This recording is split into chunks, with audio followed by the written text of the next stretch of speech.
Hello, Mark. This is Amy, and my number is 47. Dare to disagree. Mark Ray Heffernan.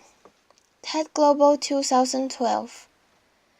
In Oxford in 1950s, there was a fantastic doctor who was very unusual named Alice Stewart. And Alice was unusual partly because, of course, she was a woman, which was pretty rare in the 1950s. And she was brilliant. She was one of the, at the time, the youngest fellow to be elected to the Royal College of Physicians.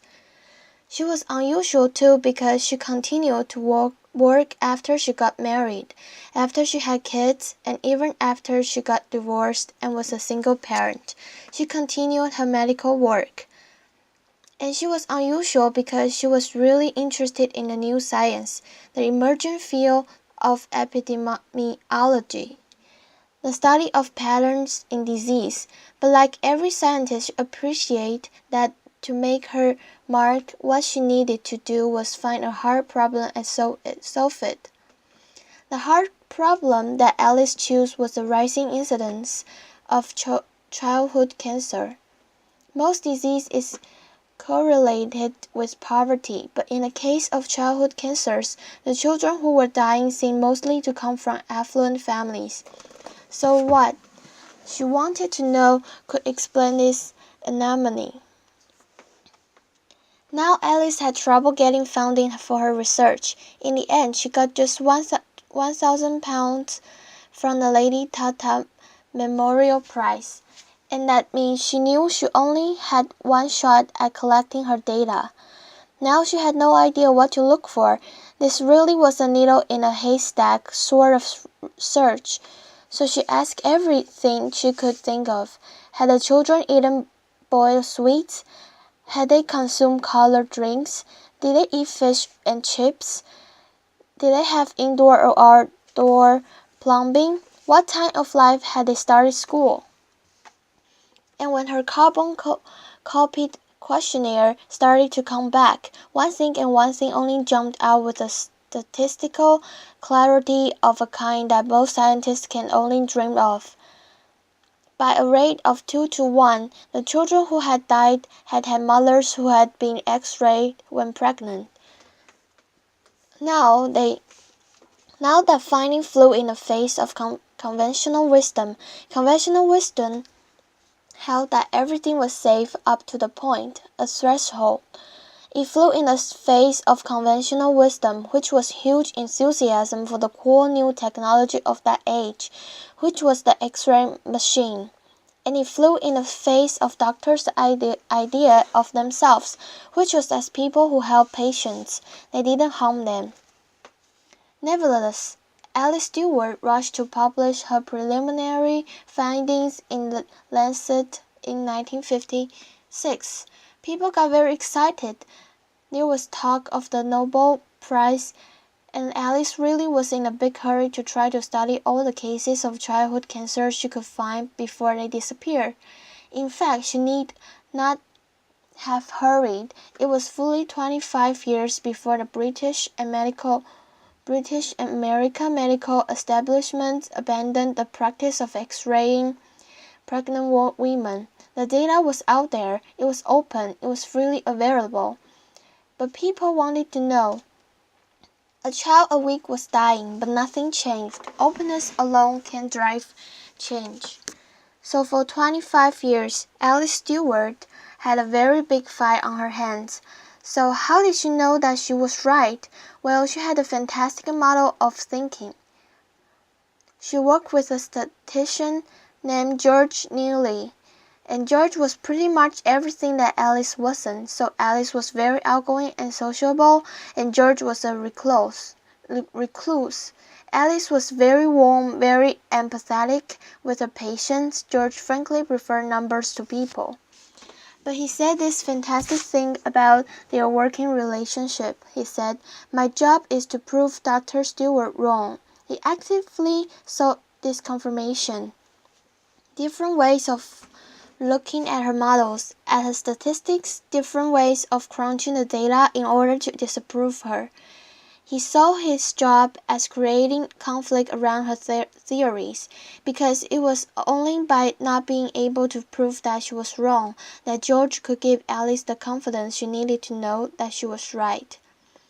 It's a fantastic model of collaboration, thinking partners who aren't echo chambers. I wonder how many of us have or dare to have such collaborators. Alice and George were very good at conflict. They saw it as thinking. So what does that kind of constructive conflicts require? Well, first of all, it requires that we find people who are very different from ourselves. That means we have to resist the neurobiological drive, which means that we really prefer people mostly like ourselves. And it means we have to seek out people with different backgrounds, different disciplines, different ways of thinking, and different experience, and find ways to engage with them. That requires a lot of patience and a lot of energy. And the more I've thought about this, the more I think, really, that's a kind of love, because you simply won't commit that kind of energy and time if you don't really care. And it also means that we have to be prepared to change our minds. Alice's daughter told me that every time Alice went head to head with a fellow scientist, they made her think and think and think again. My mother, she said, my mother didn't enjoy a fight, but she was really good at them. So it's one thing to do that in one-to-one relationship, but it strikes me that the biggest problem we face, many of the biggest disasters that we've experienced, most haven't come from individuals. They've come from organizations, some of them bigger than countries, many of them capable of affecting hundreds, thousands, even millions of lives. So how do organizations think? Well, for the most part, they don't. And this isn't because they don't want to. It's really because they can't. And they can't because the people inside of them are too afraid of conflict. In surveys of European and American executives, fully 85% of them acknowledged that they had issues or concerns at work that were afraid to raise. Afraid of conflict that would provoke, afraid to get embroiled in arguments that they didn't know how to manage and felt that they were bound to lose. 85% is a really big number. It means that organizations mostly can do what George and Alice so triumphantly did. They can think together, and it means that people like many of us who have run organizations and gone out of our way to try to find the very best people we can, mostly fail to get the best out of them. So how do we develop the skills that we need? Because it does take skill and practice too.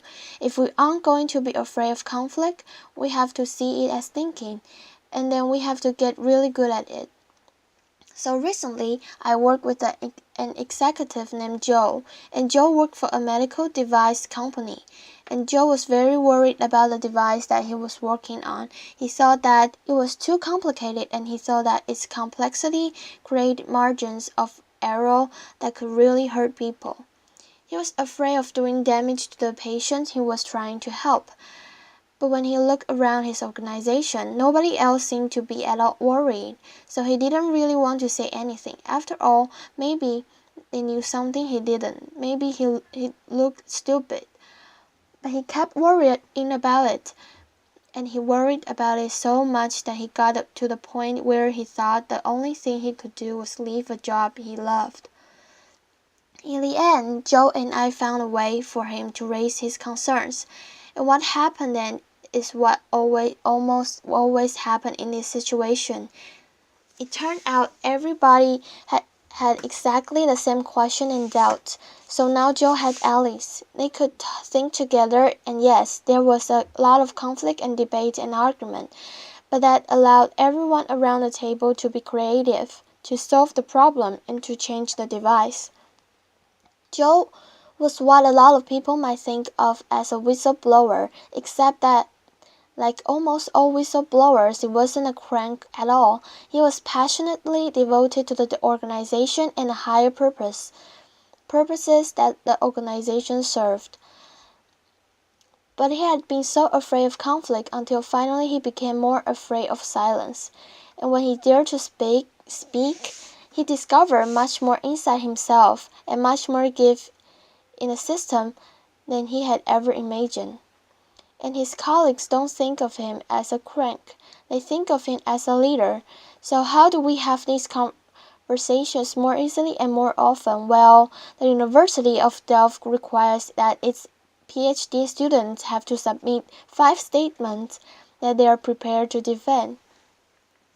It doesn't really matter what the statements are about. What matters is that the candidates are willing and able to stand up to authority. I think it's a fantastic system, but I think leaving it to PhD candidates is far too few people and way too late in life.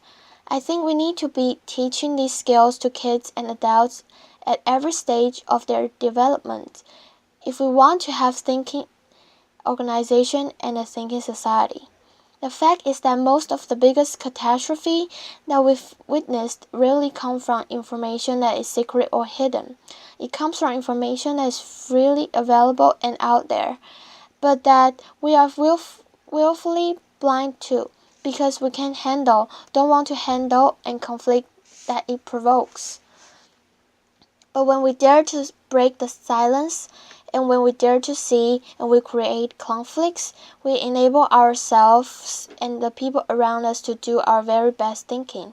Open information is fantastic, open networks are essential, but the truth won't set us free until we develop the skills and the habit and the talent and the moral courage to use it.